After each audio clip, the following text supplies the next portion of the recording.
ایک بادشاہ اپنے خدمتگاروں اور سپاہیوں کے ساتھ سامان سفر تیار کر کے ایک روز شکار پر گیا۔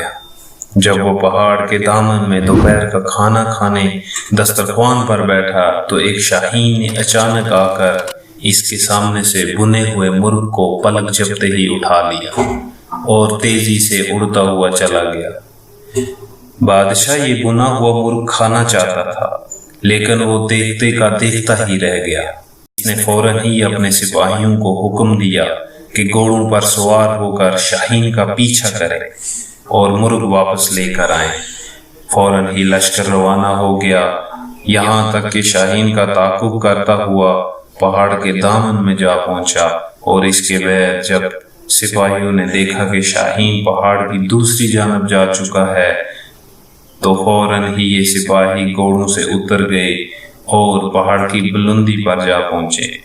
پہاڑ کی دوسری جانب پہنچنے کے بعد انہوں نے بڑا عجیب و غریب منظر دیکھا۔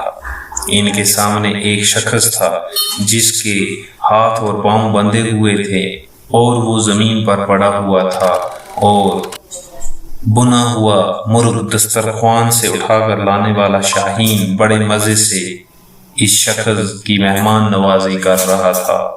وہ پرندہ اپنی چونچ سے گوشت نوچ نوچ کر اس شخص کے منہ میں ڈال رہا تھا، اور اس کے بعد وہ اڑا اور کہیں سے اپنی چونچ میں پانی بھر لایا، پھر اس نے یہ پانی بھی اس شخص کو پلا دیا۔